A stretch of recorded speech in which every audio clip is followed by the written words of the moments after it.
Hello people, Carlito here once again, this time with the final video in the sneak peek series relating to the upcoming update that we will see at some point in the next day or so, I suppose. So I think Supercell were 100% correct when they let slip or leaked or however it come about that this sneak peek was going to be game changing, or even that this update is going to be game changing. Because of this specific sneak peek around the hero special news battle specialists, I think that the way in which we both defend and attack with heroes is going to change fundamentally. So, you know, it is a game-changing update. However, it doesn't bring any new content. If you're maxed out or you're close to being maxed out, there's still no real draw to come and log on and you know, play the game. And if you've already trophy hunted and you've hit Champions League but you're not necessarily a trophy hunter, you know, farming can get quite boring, and I think that's where some players are right now. And although this is a nice change to the way in which we attack and defend, it doesn't address the fact that there's limited new content for players. So hopefully Supercell address that. It might be a little bit too late for players like me who were really bored previously and will continue to be bored even though this update's come out.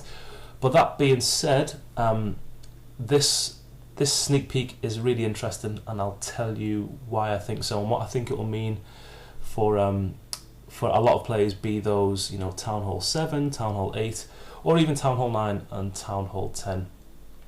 Because there's some fundamental alterations that I think will change things up significantly.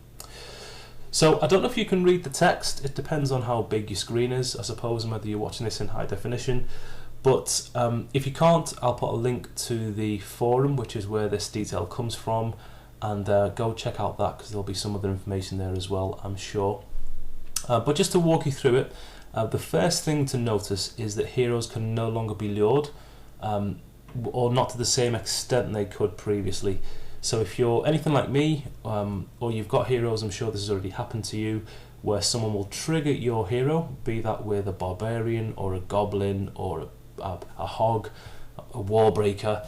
You know, they will get the hero's attention, and once they've done that, they will then lure the hero off to a corner by continually dropping troops, like breadcrumbs.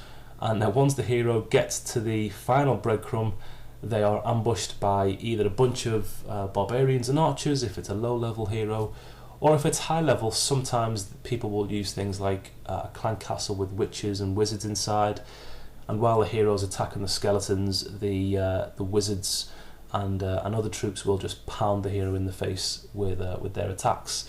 So that will no longer be possible, and the reason is because now heroes will have a radius that they don't go beyond while they're defending the base. So once they reach the edge of that boundary, they'll get a question mark and they might stop chasing the troop. But within the boundary, they'll chase as normal. So this should be the end of heroes going to corners and being ambushed. So they'll now be more effective on defense. And for that very reason, you know, heroes being lured and killed, that's why my heroes are currently asleep. I don't use them on defense, I just use them as a pure attacking troop. So this change will definitely alter the way in which players like me use heroes on defense, and it will also alter the way in which heroes are used high up in the trophy leagues, because it's very easy to take out heroes and clan castle troops if you know what you're doing. Also, the hit points and the damage for the queen at the lower levels have been increased slightly. So this is level 5, level 10, maybe level 15. We're not sure where the line will be drawn, but those guys will get an increase to their stats. And the higher levels, you know, certainly level 40, 35, 30, I'm not sure how low it'll go, as I say, their stats will be decreased. And that's to allow for a better balance on defense and attack, and which I'll touch on that in a second. But basically, the heroes will now be able to be stronger on attack. They're not stronger by default. You do need a little bit of intelligence, I think, to get the most out of the heroes. But if used correctly, the heroes will now be stronger than ever before. and as a result of that they've had to reduce the hit points and the damage, because that combined with the new abilities would have probably been overkill, and caused a bit of an upset in terms of the balance. Finally, as I say, the abilities have been improved. So what this means is that if you're using your heroes and you press their special ability, the result of that, the result of pressing that button will be different to the way it was previously. There's not much detail here, but if you watch Chief Pat's video, which I will link in the description, and if you know of me, then you certainly will know of Chief Pat. Then he, or rather the developer that he speaks to, Jonas, explains this in a lot more detail. But I've gleaned some information from that, and I'll put that in this video as well, just so that you guys are aware of the kinds of things to expect from these new abilities. So let's head into that right now. When you press their ability, both heroes will now regenerate health. How much health they regenerate is unclear. I think I've not seen anything that explains that in more detail. But what this will mean is that, for example, the king can last in a battle a lot longer than he has previously. So even though he's got reduced hit points and reduced damage, if you regenerate him effectively, then he will last in the battle longer than he would have done previously. So it makes it a little bit more difficult to get the most out of the heroes. But on the flip side, it also gives those who are prepared to put that work in terms of specialising the skill, it gives those guys a little bit more for their quite large investment of Dark Elixir to get these high level heroes. Also, it might give people a bit of a way to reduce their healing time.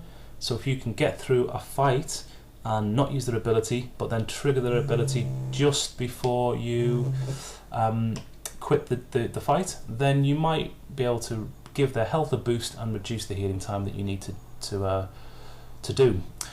Rage will also now have a reduced effect on heroes, similar to the way that healing has a limited effect on heroes. And again, this is to just give a bit of balance, because right now, if you're having quite a poor fight, you've deployed your heroes incorrectly, or the fight's just not going your way, but you rage your king, and he's a level 40 king, he will do an enormous amount of damage before he's taken out. And it can really swing battles away from the defender and into the attacker's favour, unfairly in some instances. So that will give a little bit of balance. So rage will have a limited effect, but with their improved attacking abilities, there'll be a balance there. So it shouldn't really affect players who are prepared to tweak the way in which they play. The king will now spawn twice as many barbarians, so he'll have more support in his battle. So it'll be really important now to upgrade him, because at the high levels he'll go into battle with a lot more barbarians once you press his special ability. And the queen's hit points have been and damage that she dishes out has been reduced. Now some people might think that's going to be really difficult to overcome, but hand in hand with that reduction comes an improvement to her special ability. So when she shoots, those shots will now be a lot more powerful than they've ever been before. I think even more powerful than they are on Rage today. So what that will mean is that if you use her ability effectively and at the right time, she'll dish out an awful lot of damage. And it could be a match turner just by doing that at the right time. Maybe she'll take out the town hall, or maybe she'll take out a particular defensive structure, and maybe she'll take out their hero. You could use this to your advantage quite significantly. So I think what this means, guys, is basically you need to use the hero abilities if you want to get the most out of the heroes. So bear that in mind, and until the next time, it's bye from the king, bye from the queen, and I'll see you soon.